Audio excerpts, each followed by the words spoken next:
Good morning, everybody. I did a quick video this morning. Make sure I'm coming through loud and clear. Here I'm coming through loud and clear. Here we go. That was weird. What's going on? Oh, I did the wrong thing. Bluetooth device is disconnected. That's what's going on. Well, like I said, morning, everybody. How are y'all? Bluetooth device is connected. There we go. I didn't have no speaker on. So, yeah, just when you think it's clear, move on. Something new pops up.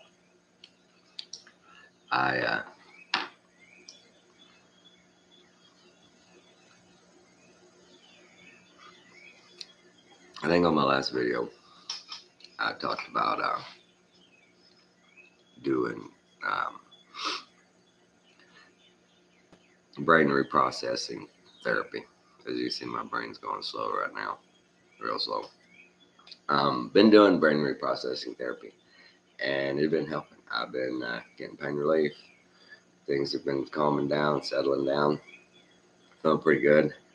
And last Tuesday, I had a session with Jennifer, my doc.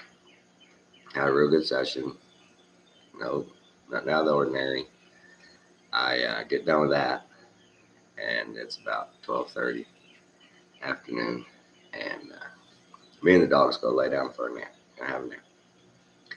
And about an hour and a half in, my service dog, thank you, Baxter.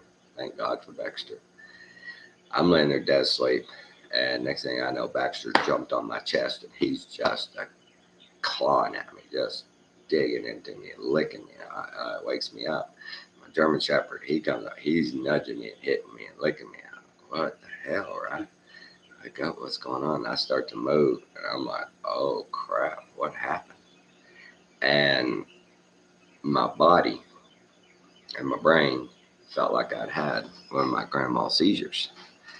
But all the evidence, physical evidence, didn't show any signs, because I usually have full-blown seizure where my whole body, I just flip over in the bed, it's flopping freaking fish. It's violent, it's a mess. And this was different. That didn't happen. I didn't pass out. I usually pass out and I wake up, God knows, 30 minutes, hour later. I have no idea where I'm at. And it didn't happen that way. And it took me a little bit to get out of bed. I was hurting so bad. And I texted my wife, tell her what happened. She says, well, I'm going to come get you. I said, you don't need to come get me. She says, you got to go to the ER. You have to have a CT. Anytime you have a seizure like that, you have to have a CT, because your brain could be having a seizure. You could have a seizure from a brain bleed, something. So she comes and gets me. And I'm just, oh my God, guys. I don't wish that on nobody. But I was hurting bad. And they took me to the hospital, gave me some pain meds. But when it's neurological pain like this, whenever nerve endings basically fried, there's no pain medications that'll touch it. They gave me fentanyl, they gave me Demerol, or morphine, they gave me Toradol. They threw everything at me. Nothing helps that kind of pain. Just doesn't help. So they do a CT, take me up to a room. Doctor comes up. This is 2 hours ago, about right. Doctor comes up and he goes, oh yeah, you're at your CT. And it looks like you have a cyst. Looks like you have an arachnoid cyst on your brain. And I'm like, what? I didn't come in here for that. I had a seizure. They're like, well, we're gonna repeat the CT in the morning. I said, I have to stay? And they're like, yeah, you gotta stay. Oh, fuck, right? So just stay in the hospital. Ended up getting 3 CTs, EEG, EKG, all this shit, right? Well, my EKG shows T-wave changes So they do an echocardiogram on me, and turns out my left ventricle is enlarged. And I've got a half semi hole in my heart. Never, ever in my life have I ever heard any of those things about my body. I had a cardiac stent put in 8 years ago, and had any cardiac trouble up to that or after that. Wasn't having any now. Nothing. So, talked to her neurologist. She says, "Oh yeah." She says, "We look back to your last CT you had several years ago." And I said, "Oh, that cyst was there then. And it's bigger now. It's grown." And my first thought is, what the fuck were those other radiologists doing when they read that CT? Nobody saw the cyst. Right, nobody saw it. Till now. So now, she want me to go see a neurosurgeon. They want me to go see an epilepsy specialist. They want me to go see a cardiologist. They want me to go get a freaking cardiac test. I forget what it was. I know, but I can't remember. My brain is still foggy. After I have those, it's foggy. Yeah, they want me to go all these freaking specialists and stuff. And I told my wife, I said, "See, I told you shouldn't go to the hospital." You know, if you don't know, you don't know. No problem if you don't know. So on top of all the other stuff, on top of my dad being not doing well, my brother being my brother, yeah, I didn't need this, but I did a week and a half ago get to go to Arkansas and see my grandbabies, and oh boy, they are growing so big. Growing so fast. Sorry. Wake and bake.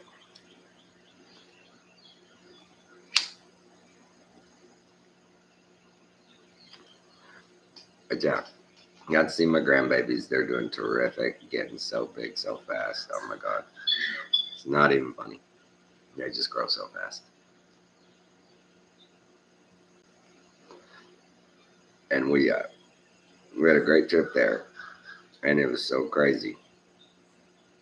I was actually getting pain relief from the brain reprocessing. If you have pain out there, if you have chronic pain, and like me, you haven't found any pain relief. Spinal cord stimulator injections. I don't do narcotics or pain relievers or muscle relaxants. I don't do any of that. I never have. Used cannabis. I'm hurting. But all of a sudden, when you get news like that, just when I thought everything, the forest was clear, and I actually played 9 holes of golf a couple of weeks ago. Didn't kill me.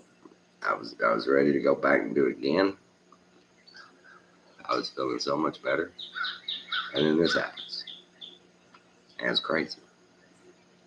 And here comes the twist. I think what happened is from my brain reprocessing, I had been pushing it pretty hard every day, multiple times a day. When pain comes up, I do what's called a somatic tracking. And that's how you get pain relief. And I was getting there.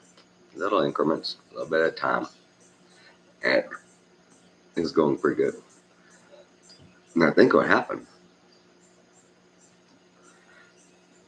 was all the seizures I've had over the years got all my synapses, all my neurons, all my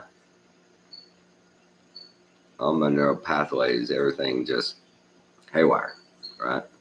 Had switches turned on, pain receptors turned on that didn't need to be turned on, that should be off, no reason for them to be on.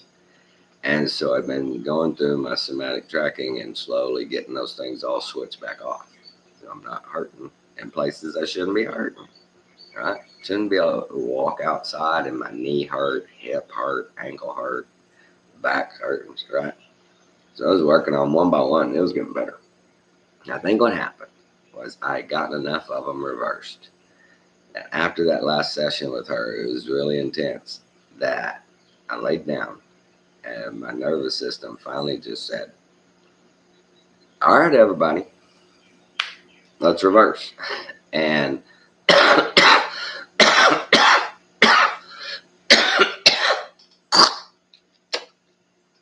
and I was gonna have a full blown seizure if Baxter hadn't woke me just before it happened.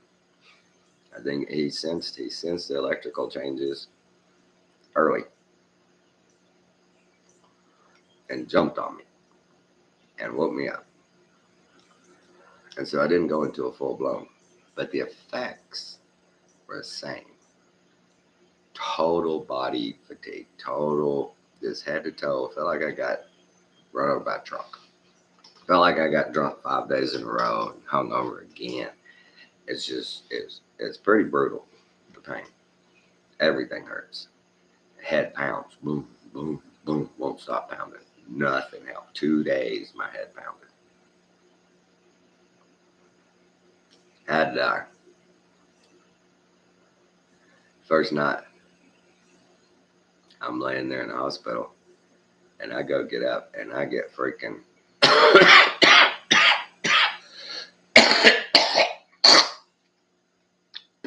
sorry. I get freaking, what's it called? All of a sudden, see my brain fog. I get dizzy, real dizzy. And it's not syncope, it's the other one. Golly, see, can't remember shit. I get dizzy. Oh man, this is terrible. Just terrible.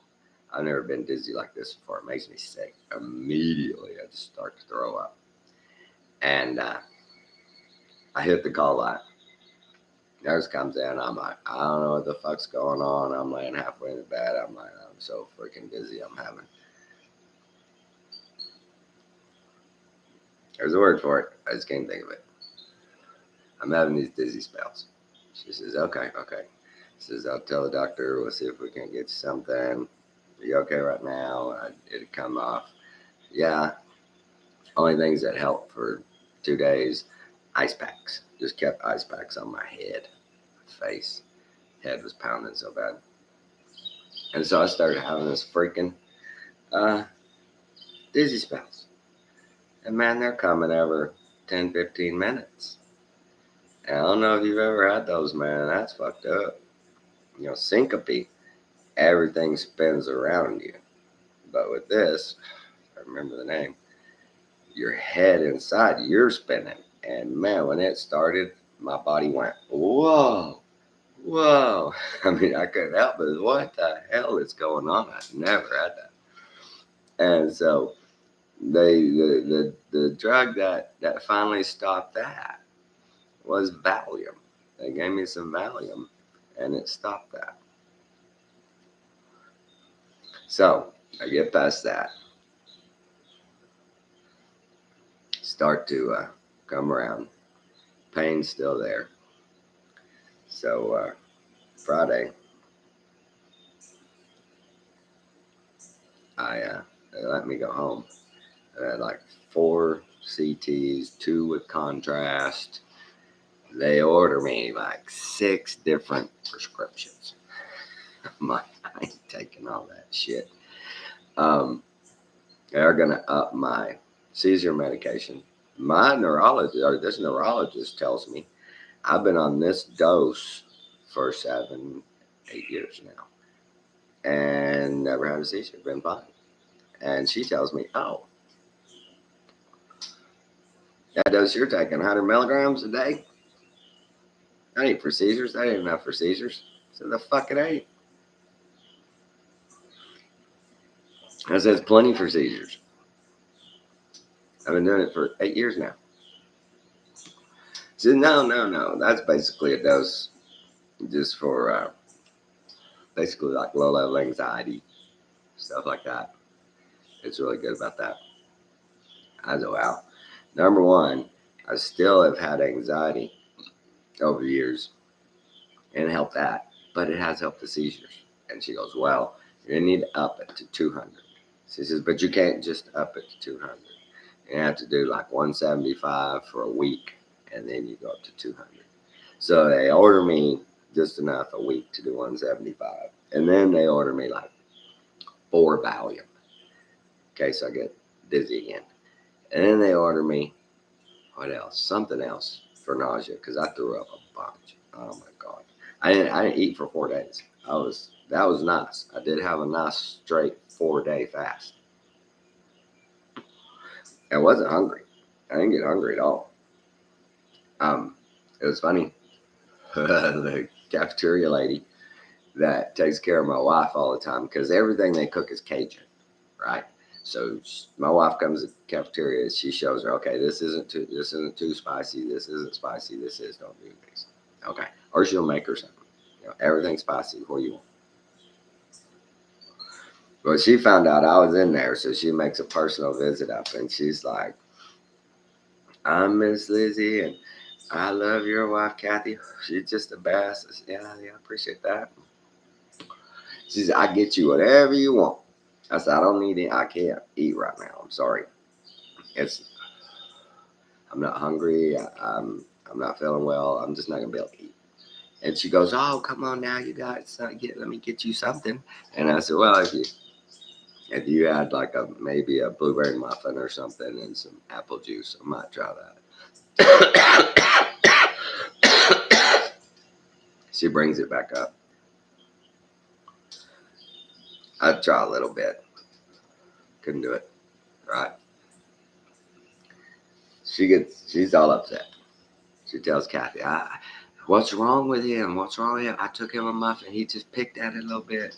He gonna be okay. He gotta eat something. He's gotta eat something. She says, yeah, don't worry about it. And she was upset that I didn't eat. And so, in all that, side note to all that, about 4 months ago at my wife's hospital there, they remodeled 4 rooms and they made them VIP rooms, and they're like a hotel room. Beautiful tile, all nice fixtures everywhere, decorated, nice stuff, really nice. 2 bedrooms. The other bedroom has a privacy door and it has a pull down bed. It's queen size, nice, really, really nice. It was funny how many, I didn't realize till Kathy told me, I was only the second patient ever to use that room. And every stinking person that came in that room would go, oh my gosh, I haven't been in these rooms. This is cool. I'm like, all around, check it out. Look over. They're like, oh, this is nice. When I get in the hospital, I'm going to be in this room. Everybody said, I want one of these rooms. I said, I told every one of them, I said, y'all know the secret to these rooms? I said, I thought it was fucked up. And I told my wife that. I said, but nobody gets one of these rooms unless it's okayed by the CEO and I believe 2 board members who had donated the money to do this. They pick and choose who gets these rooms. If you're laying down there and you're post-op surgery and you need a room and that room's available, you're not going to get it unless they say, okay. And chances are you're not going to get the okay. My wife had to okay it through him. She had to call him up and say, hey, here's the deal. My husband is in the hospital. Any chance we can get a VIP room? He okays it. And I thought, wow, that's pretty crazy. I would think the money thing to do would be to offer it.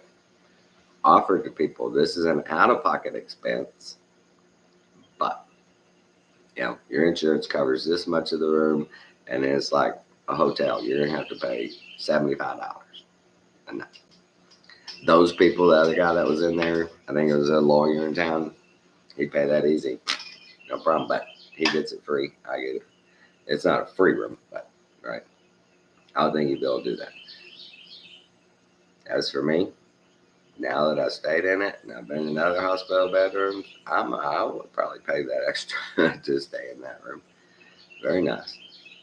But it was a great experience. My wife, she's got a great crew, man. All those people are really good, really professional, really smart. And so I'm there and I'm going to be getting discharged in a little bit. The doctor comes in, the neurologist is on the television. She's in Houston. We're doing a video deal with a neurologist. And cardiologist is in there, freaking hospitalist is in there. uh, Everybody's in there and talking to the neurologist, and my phone rings. And it's my nurse practitioner. I'd been for my annual checkup last week. I had an EEG, an EKG already. I'd had a chest X-ray. I had all my labs, right? But they drew more blood. They did way more, right? So I had all that, and they're calling me to tell me about my labs. And I knew what they were going to say. My cholesterol's always high. Always has been. My dad's has always been high. He's going on 79 years old, no heart problem in the world. I'm the only one that had a stent put in, right? Everybody in my family, no heart problems. High cholesterol, not a big deal. And they immediately, when they hear that, they listen and then they go, okay, thank you, and I hang up. And they're like, we're going to put you on a statin. I said, I ain't going to take a statin drug. They said, it's your cholesterol. See, your bad cholesterol. I said, I know what cholesterol is. I said, you people, y'all don't pay any attention to anything other than what gets put under your nose. I said, I'll show it to you if you want to see it. When it comes to cholesterol, because I'd watched this seminar, and this cardiologist, she said they done a study on coronary artery disease, and what they had found through blood work and through autopsy and through different dyes and methods, what they found was people who were heavy users of iodized salt, table salt, were more likely to have coronary artery disease than people who didn't use that salt. With all the other things involved, being overweight, those kind of things, they still had less likelihood than those people who are heavy table salters. And so why is this? Because that salt contains 1/3 salt, 1/3 sand, and 1/3 glass. And when it gets into your system, it makes micro cuts in your arteries and veins. And what heals internally for you, it's your cholesterol, right? So it goes out, does its job. They look at it and go, oh my God, you have too much cholesterol. That's why it's building up.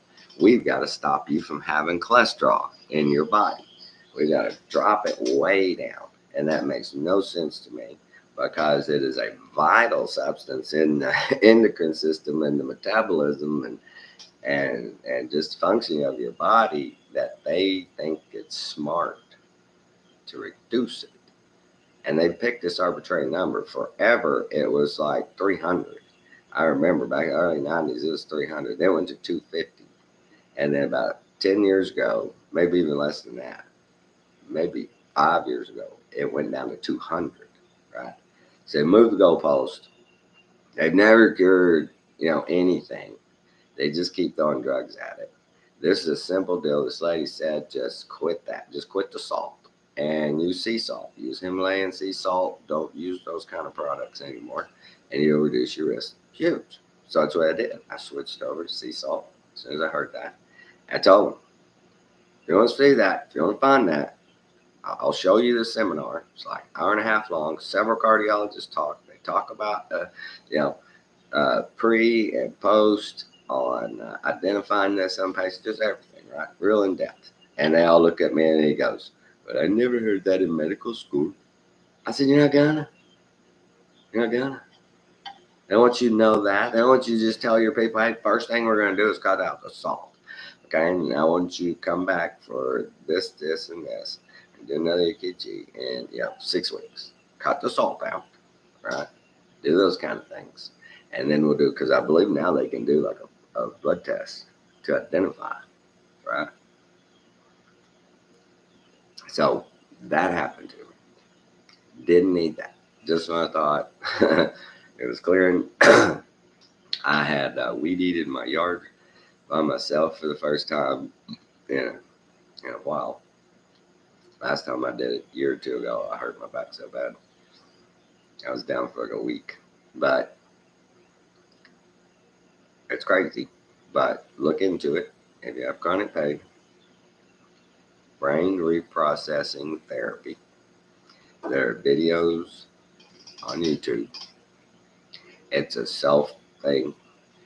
No pills, no magic, no nothing. It's just common sense, the way the brain works, the way our body reacts. And we've been told a version of it most of our lives by number one, first thing we heard in our life was shake it off. Shake it off. You'll be all right. Shake it off. You ain't hurt. Shake it off. And that has a lot. There's a lot in that to this brain reprocessing therapy. The idea of you're not hurt. Right? And then the second thing we were always told was positive mental attitude, right? Right. You think it and you can achieve it, positive attitude. Well, what somebody of these neurologists finally did was say, well, why don't we take you're not hurt, get up, and mix it with, hey, you are so good. You're great. You're just great right now because you can do this. And it's that positive reinforcement because they decided that our pain is first triggered with fear, right?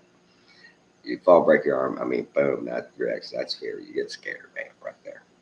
And then going forward in life, anytime you bump that arm wrong, there's a trigger. It's in there. And unless you reverse it, unless you go in there and you're able, and it's a mental game it's a mental process you have to do with yourself and that internal voice. And have a conversation and just walk yourself through it going, look, my leg's hurting right now. And I just go look around and go, wow, ain't no reason hurt my leg. Just sitting here. And believe it or not, guys, it'll go away. It'll go away. I'm walking. Oh, knee twinge a little, just stop. Do a little focus. Why did you do that? And step in a hole. Right? Everything's cool. And so if you're interested, if you've tried a lot like I did on chronic pain, if you watch my videos over the years, I use frequency. I've used a lot of things to keep myself up and going all the time, or I was really big piss poor. And I was getting better even. I was going to be able to play golf again. And I'm gonna. This was a setback on this, but physically, I'm not hurting bad. My brain fog is still hanging in there a little bit, but it'll get cleared up. So wish me luck on all that crap. On the 30th, I'm going over to Lake Charles to see a specialist about slipping rib syndrome. I've got that real bad, and 3 ribs on this side and a couple on this side. And there's supposed to be a specialist in Lake Charles that he treats this slipping syndrome. Supposedly from what I've read, he has surgical intervention, and having worked in surgery forever, I've never seen anything other than when we do a thoracotomy and we'll wire your chest back together, and we may put a plate on a rib or a pin through it, something. If it's not too bad, we leave it. If it's reduced, we usually leave it. So I'll be interested to see what he proposes. I can see a heavy suture into where it's detached and loose. I can see that. I can see maybe an anchor, like a staple, couple of sutures, anchor the end of that rib back to the spine. I had my x-ray the other day, and you can see several spots where the gap is like this big from the rib to the spine, and others there's no space at all. It's crunched up against it, no cartilage. So I'm interested to see what he can pull off, man. He may just be like, hey dude, wear a girdle. Wear a brace. I don't know. But what was that? 30 minutes? Yeah, I guess that's it. I can't think of nothing else. I don't even want to talk about the politics going on. That's just crazy. That's just crazy. I told the wife last night, that's the last thing I say, that of all the stuff that the people on the right wanted Trump to do, there was a basket of them. And they pulled out 3 or 4 and said, these are the ones. But there were still some really freaking good ones in the basket. And in the last few days, Trump and Tulsi Gabbard walked in and looked at the basket and went, do that one. And she pulled out Obama and said, gotcha, Chief. Bam. I just want to see the perp walk, if nothing else. Just see the perp walk. So of all the things the right wanted out of this process, we were thinking maybe J.D. Vance's last term, he could, right, and impart a little common sense in those places. But wow.